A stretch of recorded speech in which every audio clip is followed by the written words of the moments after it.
जय Hind and hello guys, स्वागत है आपका आपके अपने यूट्यूब चैनल ज्ञानदेय होस्ट में। एंड इस वीडियो के अंदर आपको बताने वाला हूं रेलवे रिक्रूटमेंट बोर्ड यानी कि RRB technician grade 1 and grade 3 recruitment 2026 apply online process के बारे में, जहां पर आपको लास्ट डेट अपडेट के साथ फॉर्म कैसे फिल करना है इसके बारे में पूरी जानकारी दी जाएगी। गाइज आपके पास ज़्यादा समय बचा नहीं है इस फॉर्म को भरने के लिए, क्योंकि फॉर्म को फिल करने की लास्ट डेट 29 जुलाई 2026 रखी गई है। तो ऐसे में आपके पास लास्ट के कुछ दिन बचे 6-7 दिन, और क्या पता आप इस वीडियो को किस डेट में वॉच करें। तो गाइज बस आपको देख लेना कि आप जिस भी डेट में वॉच करें वीडियो को, उसके डेट से 29 जुलाई कितना दूर है, और उसी के अकॉर्डिंग अपना फॉर्म फिल करने का जो प्लान है वो तैयार कर लेना कि हाँ मुझे इस समय में अपना फॉर्म भरना है। अब क्योंकि जैसे कि लास्ट डेट नज़दीक है, तो ऐसे में वेबसाइट के ऊपर काफ़ी संख्या रहती है कैंडिडेट की, जिसके चलते कोई टेक्निकल एरर आ जाता है, आप फॉर्म नहीं भर पाते किसी भी रीजन से। तो ऐसे में अगर कोई इशू अभी आप फेस कर रहे हैं, तो आप रात में फॉर्म को फिल करना, वो भी 12-1 बजे के बाद में, क्योंकि उस वक्त कैंडिडेट की संख्या कम होगी और वेबसाइट का सर्वर सही से काम करेगा। इसके अलावा आपको यहाँ पर बताया जाएगा कि कौन लोग इसमें एलिजिबल है, और अगर आप एलिजिबल है तो आप आगे इस वीडियो को वॉच करके अपना फॉर्म भर लेना। तो चलिए शुरू करते हैं। फटाफट से वीडियो को लाइक शेयर करके चैनल को सब्सक्राइब कर ले, और जो लिंक वीडियो को डिस्क्रिप्शन में दिया इसको आप ओपन कर ले। आपके सामने यहाँ पर जानकारी आएगी पूरी, जिसमें कि आप देख सकते हैं 29 जुलाई 2026 तक फॉर्म भर सकते हैं। 10वीं ITI वाले कैंडिडेट अप्लाई कर सकते हैं। And fees general OBC EWS के लिए 500 और बाकी कैटेगरी कैंडिडेट के लिए 250 है। जब आपका एग्जाम हो जाएगा, चाहे वो आप पास करें चाहे फेल करें, जनरल OBC EWS को 400 रुपये फीस रिफंड, और बाकी कैटेगरी को पूरी की पूरी फीस रिफंड कर दी जाएगी। अप्लाई करने के लिए क्या क्या विकल्प है आपके पास वो आप देख सकते हैं। 10वीं प्लस ITI या फिर 10वीं प्लस अप्रेंटिसशिप, और 12वीं से भी इसमें कुछ कैंडिडेट अप्लाई कर सकते हैं अगर आपने आपकी साइंस से 12वीं की है। एंड यहाँ पर बाकी इंपॉर्टेंट डेट्स दी गई है। तो सभी जानकारी जानने के बाद अगर आप एलिजिबल है तो इंपॉर्टेंट लिंक के सेक्शन से अप्लाई ऑनलाइन लिंक ओपन करेंगे। अब आपके सामने यहाँ पर कुछ ऐसा इंटरफेस आ जाएगा। यहाँ पर आ जाने के बाद आपको बता दूँ कि अगर आपने पहले इस वेबसाइट का इस्तेमाल करके कोई भी फॉर्म भरा है 2024, 2025 या 2026 के अंदर, तो आपका अकाउंट बना हुआ है। आप लॉगिन के ऊपर क्लिक कीजिए, लॉगिन विद आधार या फिर login with RRB account credential, इनमें से कोई भी एक माध्यम सेलेक्ट कर लीजिए और इसमें लॉगिन होकर के अपना फॉर्म भर लीजिए। बट गाइज अगर आप फ्रेशर है, आपने इस वेबसाइट का इस्तेमाल करके कोई फॉर्म नहीं भरा, पहली बार कोई फॉर्म भर रहे हैं, तो आपको क्रिएट एन अकाउंट इसके ऊपर क्लिक करना है। और यहाँ पर आपको नोट में यही बोला जा रहा है कि गाइज आप अगर पहले से 2024, 2025 या 2026 के अंदर कोई भी आरआरबी का फॉर्म भर चुके हैं, तो आपको नया अकाउंट नहीं क्रिएट करना है, आप उसी को लॉगिन कीजिए, क्योंकि नया अकाउंट क्रिएट करने में काफ़ी इशू आएगा और वो हो भी नहीं पाएगा। तो आपको कहना है कि हाँ ये चीज़ मुझे पता चल गई है और मैं बिल्कुल फ्रेशर हूँ, और आप यहाँ से ओके कर दीजिए। अब आती है कंट्री ऑफ नेशनलिटी। तो सबसे पहले आपको यहाँ पर इसमें इंडिया सेलेक्ट कर लेना अगर आप इंडियन हैं। फिर आपको यहाँ पर आपका जो फुल नेम है वो एंटर करना है 10th के सर्टिफिकेट के अकॉर्डिंग। और गाइज इस फुल नेम को आपको यहाँ पर दोबारा डाल करके वेरीफाई भी कर देना है। फिर आपसे पूछेगी कि आपने 10वीं के बाद में आपका नाम बदला है, अगर हाँ तो यस, नहीं तो आप नो कर देंगे। फिर जो आपका डेट ऑफ बर्थ है वो आप यहाँ पर कैलेंडर के ऊपर क्लिक करके सिलेक्ट करेंगे। पहले आप यहाँ से आपका जो ईयर है वो सिलेक्ट कर लेंगे, फिर उसके बाद में आपको यहाँ पर जो आपका मंथ है वो सिलेक्ट करना है, एंड देन यहाँ पर डे, तो आपका डेट ऑफ बर्थ आ जाएगा। फिर गाइज आपको डेट ऑफ बर्थ को यहाँ पर दोबारा से यहाँ पर डाल के वेरीफाई करना है। तो जो भी आपका डेट ऑफ बर्थ अभी आपने भरा वो आप यहाँ पर एंटर कर दें। इसके बाद आप आपका जेंडर सेलेक्ट कर लेंगे, मेल या फीमेल। जेंडर को दोबारा सेलेक्ट करके वेरीफाई कर देंगे। सेम वे में आप यहाँ पर आपका जो फादर नेम है वो एंटर करेंगे। ये भी आपको 10th के सर्टिफिकेट के अकॉर्डिंग फिल करना है। तो फादर नेम को आपको यहाँ पर दोबारा डाल करके वेरीफाई कर देना है। इसके बाद आप यहाँ पर आपकी माताजी का नाम एंटर करेंगे, माताजी के नाम को दोबारा डाल करके वेरीफाई कर देंगे। फिर आती कॉन्टैक्ट डिटेल। यहाँ पर आप आपकी ईमेल एड्रेस डालेंगे जो कि आप रजिस्टर करना चाहते हैं, और फिर जनरेट ईमेल OTP के ऊपर क्लिक करेंगे। आपकी इस ईमेल के ऊपर एक OTP सेंड किया जाएगा जो कि आप यहाँ पर डाल करके वेरीफाई कर देंगे। सेम वे में आप आपका मोबाइल नंबर डालेंगे और जनरेट मोबाइल OTP इसके ऊपर क्लिक करके इसको भी वेरीफाई कर देंगे। अब आपके पास 3 ऑप्शन नीचे यहाँ पर है। एक है वेरिफिकेशन थ्रू डिजिलॉकर, और दूसरा है वेरिफिकेशन थ्रू आधार कार्ड, या फिर I do not have Aadhaar card. तो अगर आप डिजिलॉकर के माध्यम से वेरिफिकेशन करना चाहते हैं तो आपको वेरिफिकेशन थ्रू डिजिलॉकर इसके ऊपर क्लिक करना होगा। आपको डिजिलॉकर की वेबसाइट के ऊपर ट्रांसफर किया जाएगा। अगर आपका डिजिलॉकर की वेबसाइट के ऊपर पहले से अकाउंट बना हुआ है तो आप डायरेक्टली लॉगिन करके अपनी परमिशंस अलाउ कर देंगे, और जो आपकी डिटेल्स हैं जो भी आपने वहां पर डिजिलॉकर के ऊपर डॉक्यूमेंट्स अपलोड किए वो यहाँ पर सभी फैच कर ले जाएंगे। और अगर आप आधार कार्ड के थ्रू इसमें वेरिफिकेशन कराना चाहते तो आप इसके ऊपर क्लिक करेंगे, देन आपको आधार की वेबसाइट के ऊपर ट्रांसफर किया जाएगा। वो कैसे आप देख लीजिए, नीचे यहाँ पर आपसे आपका आधार नंबर मांगा है। जैसे आप आपका आधार नंबर डालेंगे, जनरेट आधार OTP के ऊपर क्लिक करेंगे, तो गाइज यहाँ पर एक OTP आपको सेंड किया जाएगा। वो OTP डालेंगे और वेरीफाई के ऊपर क्लिक करके उसको वेरीफाई कर देंगे। इसके बाद आप यहाँ पर टिक करेंगे। फिर आप एक पासवर्ड क्रिएट करेंगे। पासवर्ड आपका कैसा, उसका आप एग्जांपल देख लीजिए। पासवर्ड के अंदर इंग्लिश का कैपिटल लेटर कम से कम एक, स्मॉल लेटर कम से कम एक स्पेशल कैरेक्टर और साथ ही डिजिट, कुछ इस तरह का पासवर्ड आप बना लेंगे अपनी मर्जी से और उस पासवर्ड को दोबारा डाल करके वेरीफाई कर देंगे। फिर आप यहाँ पर आई एम नॉट रोबोट के ऊपर क्लिक करेंगे और preview and create an account इसके ऊपर क्लिक करेंगे।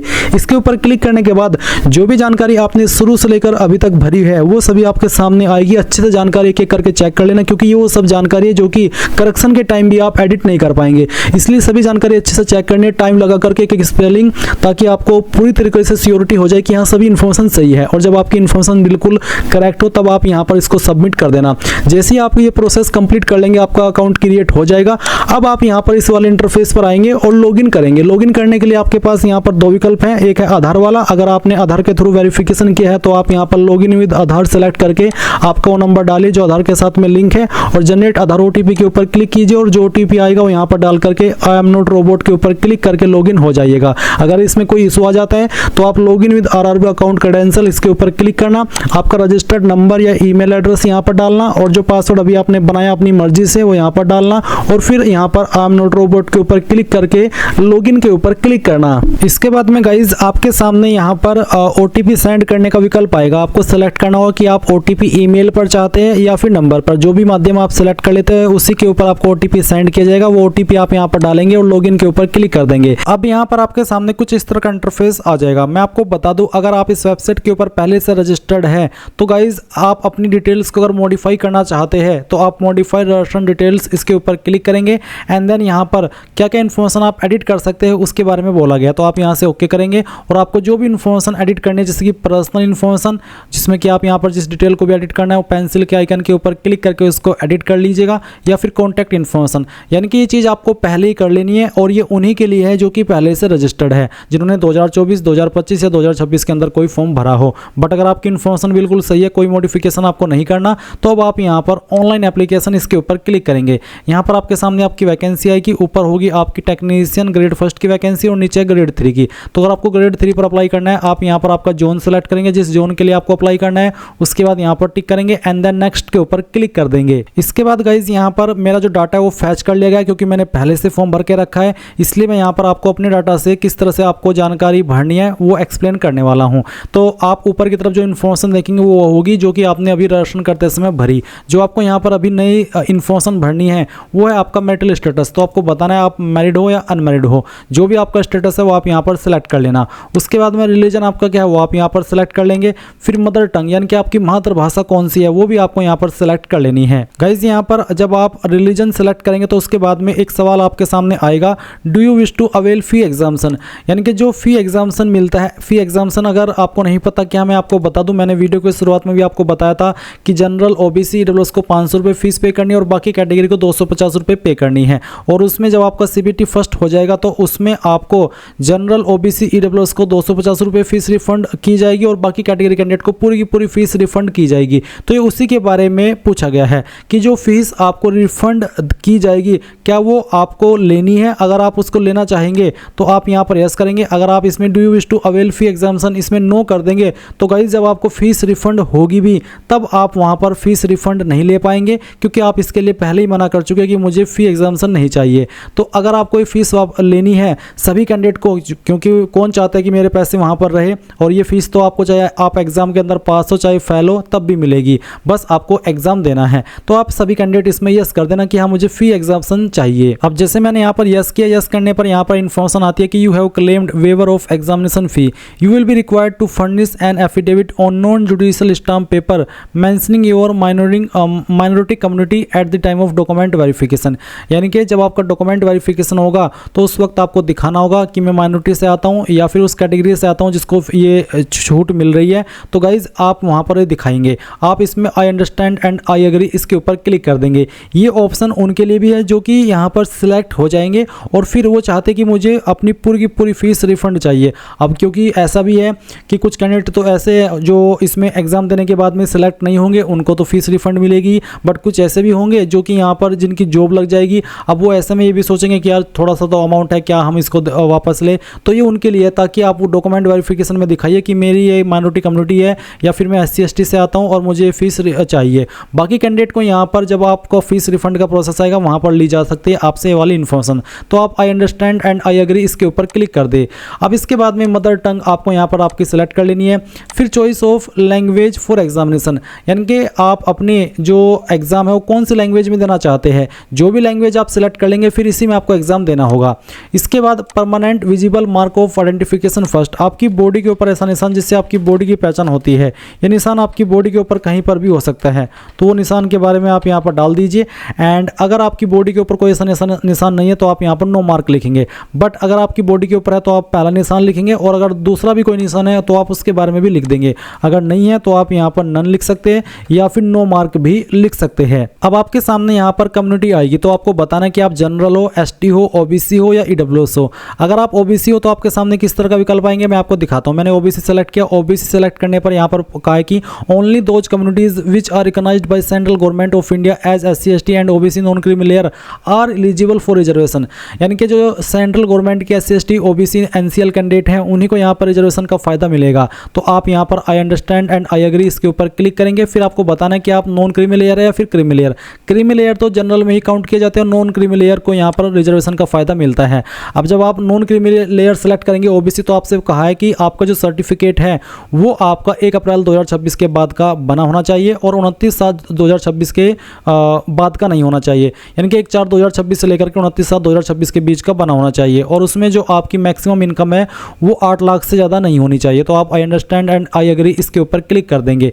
अब आपको यहाँ पर अपनी जानकारी देनी है कास्ट सर्टिफिकेट की। इसमें आपको नेम ऑफ दी कास्ट, आपकी कास्ट कौन सी है वो आपको यहाँ पर लिख देनी है। अभी आप जो वीडियो में देख सकते हैं ये कास्ट सर्टिफिकेट है जो कि सेंट्रल गवर्नमेंट का बना हुआ है। अब इसमें यहीं पर लिखा है तेली कम्युनिटी, यानी कि जो कैंडिडेट का कास्ट है वो तेली कम्युनिटी से आता है। तो आपको आपका सर्टिफिकेट देखना है और उसमें यहाँ पर अपनी कास्ट लिख देनी है जो उसमें सर्टिफिकेट में लिखी गई है। फिर एक कम्युनिटी सर्टिफिकेट नंबर, तो कम्युनिटी सर्टिफिकेट नंबर आपको प्रमाण पत्र क्रमांक के सामने जो भी नंबर लिखा है वो यहाँ पर डाल देना है। उसके बाद किसके द्वारा ये जारी हुआ है, अब आप आपका सर्टिफिकेट चेक करेंगे, जैसे कि यहाँ पर लिखा है सक्षम अधिकारी के बाद में तहसीलदार। ये सभी जो सर्टिफिकेट है कास्ट के, चाहे वो एससी एसटी का हो चाहे ओबीसी का, वो अलग अलग अधिकारी के द्वारा जारी किए जाते हैं। तो आपको देख लेना है कि कौन सी पोस्ट ने उसको जारी किया है। जिसने भी किया है वो आपको सक्षम अधिकारी के बाद में देखने को मिलेगा। यहाँ पर तहसीलदार लिखा है तो इसका मतलब है कि इसको तहसीलदार ने किया। तो आपको यहाँ पर आना है और आपकी उसी पोस्ट को सिलेक्ट कर लेना जिसने कि आपका सर्टिफिकेट जारी किया है। कौन सी स्टेट के द्वारा जारी हुआ है, तो ये उत्तर प्रदेश के हुआ है, वो भी आपको ऊपर टॉप पर देखने को मिल जाता है। जारी डेट भी आपको यहीं पर देखने को मिल जाएगी आपके सर्टिफिकेट में जारी दिनांक के सामने। वो डेट आप यहाँ पर डाल देंगे और मैंने डेट बता दी है कि 1 अप्रैल 2026 से लेकर के जो आपकी इस फॉर्म भरने की लास्ट डेट है उसके पहले का बना होना चाहिए। तो वो डेट आप यहाँ पर सेलेक्ट कर लीजिएगा। और अगर आपकी कैटेगरी एससी एसटी है तो भी आपके सामने इसी प्रकार से विकल्प आएंगे। आपको यहाँ पर इसी प्रकार से कास्ट का नाम देना होगा, आपका जो सर्टिफिकेट नंबर है वो देना होगा, किसके द्वारा वो जारी हुआ है वो बताना होगा, स्टेट बतानी होगी और जारी डेट भी बतानी होगी। फिर नीचे है आपका प्रेजेंट एड्रेस और परमानेंट एड्रेस। तो आपका जो भी प्रेजेंट एड्रेस है वो आप यहाँ पर सेलेक्ट कर लेंगे। पहले आपकी स्टेट, फिर आपके डिस्ट्रिक्ट, और जो एड्रेस है वो आप यहाँ पर एड्रेस के सेक्शन में कंप्लीट वे में डालेंगे। एंड जो नियरेस्ट सिटी है, कोई मेजर टाउन है, मुख्य सिटी, उसका नाम आप यहाँ पर लिखेंगे और अपना पिन कोड डाल देंगे। अब अगर आपका प्रेजेंट एड्रेस और परमानेंट एड्रेस सेम है तो आप इस बॉक्स को टिक कर देंगे। अगर सेम नहीं है तो अनटिक करके अलग से आप इस तरफ आपका परमानेंट एड्रेस फिल कर सकते हैं। उसके बाद आप नीचे की तरफ आएंगे और सेव एंड नेक्स्ट कर देंगे। अब गाइज आपको यहाँ पर कुछ और सवालों के आंसर करने हैं, जैसे कि एक सवाल है कि क्या आप एक्स सर्विसमैन है तो यस, नहीं तो आप नो करेंगे। फिर क्या एक आप पर्सन है जो कि विकलांग है, पीडब्ल्यूबीडी कैंडिडेट है आप, अगर हाँ तो यस, नहीं तो यहाँ पर भी नो करना है। फिर क्या आपको लिखने में प्रॉब्लम है और आपको उसके लिए स्क्राइब चाहिए तो आपको यहाँ पर स्क्राइब डिटेल में यस करना है। अगर आप बिल्कुल ठीक ठाक है तो आपने यहाँ पर नो कर देना। फिर उसके बाद इकोनॉमिकली बैकवर्ड क्लास, क्या आप ईबीसी कैटेगरी से आते हैं, अगर आते हैं तो आपको यस करके उसकी इन्फॉर्मेशन देनी होगी कि आपका सर्टिफिकेट सेंट्रल का होना चाहिए, किस तरह का होना चाहिए, उसमें क्या क्या चीज़ें मेंशन होनी चाहिए, वो सब आपको बताया। और साथ ही आपको बताना होगा type of document, EBC certificate, BPL, issuing authority, certificate number और डेट ऑफ इशू। नहीं है आप ईबीसी कैंडिडेट तो आप यहाँ पर नो कर देंगे।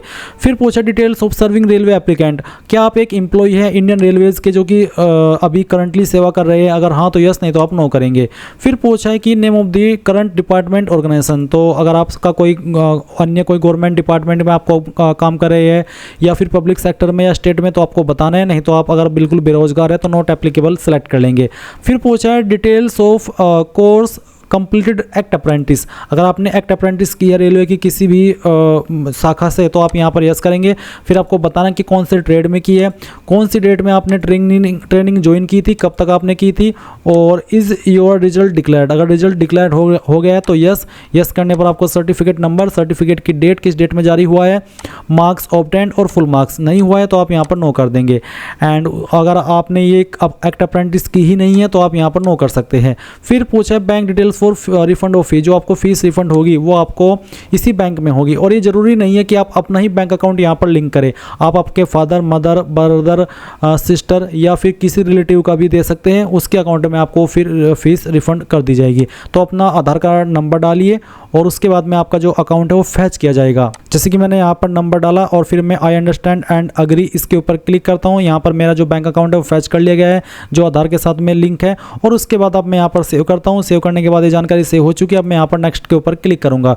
अब आती है आपके सामने क्वालिफिकेशन की जानकारी। तो गाइज़ यहाँ पर सबसे पहले इसमें मैं मैट्रिकुलेशन सेलेक्ट कर लेता हूँ। फिर कौन सी स्टेट से आपने आपकी 10वीं की है वो आपको बताना है, कौन सी डिस्ट्रिक्ट से किया वो डिस्ट्रिक्ट आपको सेलेक्ट करनी है, और कौन से बोर्ड से किया उस बोर्ड का नाम आपको यहाँ पर डाल देना है। जैसे कि यूपी बोर्ड, सीबीएसई बोर्ड, कोई अन्य स्टेट का बोर्ड जो भी है वो आप यहाँ पर लिख देना। किस डेट में आपने आपकी क्वालिफिकेशन पास कर ली थी वो भी आपको यहाँ पर इस तरह से सिलेक्ट कर लेना है। पूरी जानकारी आपको यहाँ पर एक एक करके अच्छे से सावधानी से भरनी है। फिर रोल नंबर आपका क्या था वो भी आपको यहाँ पर एंटर कर देना है, जैसे कि मैं आपको एंटर करके दिखा रहा हूँ। और जो आपका 10वीं का सर्टिफिकेट का सीरियल नंबर है वो आपको यहाँ पर डाल देना है, या फिर आप 10वीं का सर्टिफिकेट नंबर भी डाल सकते हैं। इसके बाद आप यहाँ पर ऐड के ऊपर क्लिक करेंगे तो ये जानकारी आपकी यहाँ पर ऐड हो जाएगी। जैसे ही जानकारी ऐड हो तो आप इसमें देखेंगे नेशनल अप्रेंटिस सर्टिफिकेट का ऑप्शन है, ITI का है और 10+2 का है। अगर आपने 12वीं भी किया तो सेम तरीके से 12वीं की इन्फॉर्मेशन भरेंगे, जहाँ पर आप बताएंगे फिजिक्स एंड मैथमेटिक्स डिसिप्लिन, फिर आपका जो स्टेट है वो, जैसे कि चलिए मैं यहाँ पर 12वीं की भी भर देता हूँ। मैंने 12वीं की है, कौन सी स्टेट से की है वो बताना है, कौन सी डिस्ट्रिक्ट से की है वो आपको बताना है, और कौन से बोर्ड से किया उसका नाम आपको यहाँ पर लिख देना है, और किस डेट में आपने आपकी 12वीं पास कर ली थी वो भी आपको यहाँ पर सिलेक्ट कर लेना है इस तरह से। और उसके बाद आप यहाँ पर ऐड के ऊपर क्लिक करके इसको भी ऐड कर देंगे। आप से अप्लाई करने के लिए टेक्नीशियन ग्रेड 3 की पोस्ट पर 10वीं और ITI या फिर NAC मांगा है, यानी कि 12वीं कंपलसरी नहीं है तो भर देना, नहीं तो आप इसको खाली छोड़ सकते हैं। अब यहाँ पर मैं ITI सेलेक्ट कर लेता हूँ। अगर आपके पास ITI है तो आप यहाँ पर बताएंगे कि उनमें से किस स्टेट के अंदर है, कौन सी स्टेट से आपने आपकी ITI की है, कौन सी डिस्ट्रिक्ट से आपने आपकी ITI की है, और आपकी इंस्टीट्यूट का नाम क्या है उसका पूरा नाम आपको यहाँ पर डाल देना है, और किस डेट में आपने इस ITI को पास किया है वो भी आप यहाँ पर सिलेक्ट कर लेंगे इस तरह से, जैसे कि मैं आपको सिलेक्ट करके दिखा रहा हूँ। एंड देन यहाँ पर डेट, उसके बाद सर्टिफिकेट किसके द्वारा जारी हुआ है, नेशनल लेवल का है या फिर स्टेट लेवल का, तो जिसके द्वारा भी जारी हुआ है वही आपको सिलेक्ट कर लेना है। सर्टिफिकेट टाइप जैसे कि नेशनल ट्रेड सर्टिफिकेट और स्टेट ट्रेड सर्टिफिकेट वो आपको सिलेक्ट कर लेना है, और ऐड के ऊपर क्लिक करके इसको ऐड कर देना है। अगर आपके पास NAC यानी कि नेशनल अप्रेंटिसशिप सर्टिफिकेट तो आप NAC सेलेक्ट करेंगे, डिसिप्लिन यानी कि कौन से ट्रेड में वो बताएंगे, स्टेट बताएंगे जहां से आपको मिला है, डिस्ट्रिक्ट बताएंगे जिस भी डिस्ट्रिक्ट से आपको मिला है। उसके बाद में आपको सेम तरीके से आपकी जो इंस्टीट्यूट है वो आपको बता देना है, जैसे कि मैं यहाँ पर इसको भर देता हूँ। और उसके बाद में डेट ऑफ पासिंग कब आपने इसको पास कर लेता वो भी आपको यहाँ पर बताना है। एंड देन फिर यहाँ पर आपका कौन सा सर्टिफिकेट है वो, और सर्टिफिकेट टाइप वो आपको यहाँ पर सेलेक्ट कर लेना है। इसके बाद में गाइज आपको इसको ऐड कर देना है। अब ये जानकारी मैंने सभी के लिए बता दी है ताकि जो भी कैंडिडेट जिस क्वालिफिकेशन से अप्लाई कर रहा है वो यहाँ पर अपनी क्वालिफिकेशन भरना सीख सके। वैसे अप्लाई करने के लिए 10वीं साथ ही ITI या फिर NAC आपसे मांगा है। अब मैं यहाँ पर इसको नेक्स्ट कर देता हूँ। नेक्स्ट करने के बाद यहाँ पर आपको गाइज आपका लाइव फोटो लेना है और आपका सिग्नेचर अपलोड करना है। लाइव फोटो कैप्चर करने के लिए आप पहले देख लीजिए कि किस तरह का सिग्नेचर रिजेक्ट होगा वो आपको बताया है। ऊपर की तरफ आपके फोटो बताया कि किस तरह का फोटो एक्सेप्ट होगा और किस तरह का रिजेक्ट होगा। तो फोटो में बहुत सारे इश्यूज आते हैं, तो आपको देखना है फोटो आपके नॉन वाइट क्लोथिंग होने चाहिए, अच्छे से आपको कैप्चर करने की कोशिश करना है। अगर आपको बोला जा रहा है कि आप दूर है तो आपको पास होना है, पास है तो आपको करीब होना है, यानी कि देख लेना है अलग अलग एंगल से ट्राई करके अगर आपको कोई इशू आए।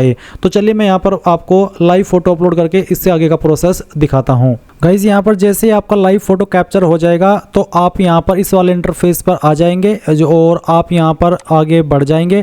जब तक आपका लाइव फोटो कैप्चर नहीं होगा तब तक आपके सामने एरर आता रहेगा, और कैप्चर लाइव फोटो करना बहुत ज़रूरी है। इसमें बहुत सारे इश्यूज आते हैं, इसलिए गाइज आपको यहाँ पर सही से करना है। देख लीजिए profile photo and signature updated successfully. अब आप यहाँ पर इसको सेव कर देना और फिर आप यहाँ पर नेक्स्ट के ऊपर क्लिक कर देना। जैसे आप सेव नेक्स्ट करेंगे तो आपके सामने पोस्ट प्रेफरेंस का ऑप्शन आ जाएगा। तो आपको जिस पोस्ट को जिस नंबर पर प्रेफरेंस देनी है अपनी मर्जी के अकॉर्डिंग, उसी को आपको यहाँ पर सबसे पहले नंबर पर क्लिक करना है। जैसे कि मुझे यहाँ पर इसको देनी है तो मैं यहाँ पर इसको पहले नंबर पर टिक करूँगा, और जैसे ही आप पहले नंबर पर टिक कर देंगे तो इसका मतलब है कि आपने इसको फर्स्ट नंबर पर प्रेफरेंस दी है। सभी प्रेफरेंस दे दीजिएगा, इसमें कोई बुरी बात नहीं है, अच्छी बात है, आप सभी को पोस्ट प्रेफरेंस दे देना। उसके बाद में आप यहाँ पर नीचे की तरफ आएंगे, इसके ऊपर टिक करेंगे एंड देन फिर आपको यहाँ पर नीचे की तरफ आना है। पहले इसमें आपको बताना है कि कौन सी जगह से आपने फॉर्म भरा है या फिर आप भर रहे हैं। जिस भी जगह से भरा है उसी का नाम आपको देना होगा। यहाँ पर बहुत सारे अपना नाम दे देते हैं, आपको अपना नाम नहीं बल्कि जगह का नाम देना है, अपनी सिटी का जहाँ से आप फॉर्म भर रहे हैं। फिर आप सेव कर देंगे और उसके बाद ये जानकारी भी आपकी सेव हो जाएगी। इसके बाद आप प्रीव्यू एप्लीकेशन के ऊपर क्लिक करके जो भी जानकारी आपने भरी है उन सभी को चेक कर लेंगे। जब आप पूरी तरीके से श्योर हो जाए तब आप यहाँ पर I have rechecked the about details and found correct, इसके ऊपर क्लिक करके सबमिट करेंगे। लगता है कोई जानकारी गलत है तो एडिट के ऊपर क्लिक करके आप उसको एडिट भी कर सकते हैं, बट अगर आपको लगता है कि सभी जानकारी सही है तो ही आप सबमिट करना और उसके बाद में आपका फी पेमेंट कर देना। जब आप आपका फी पेमेंट कर देंगे तो उसके बाद में आपका जो फॉर्म है फाइनल सबमिट माना जाएगा। एंड गाइस, इस प्रकार से आप लोग RRB technician grade 1 and 3 online form 2026 भर पाएंगे। आई होप ये प्रोसेस आपको पसंद आया होगा। कोई सवाल डाउट रह गया हो तो आप कमेंट के माध्यम से पूछ लेना। Thanks for watching. जय हिंद।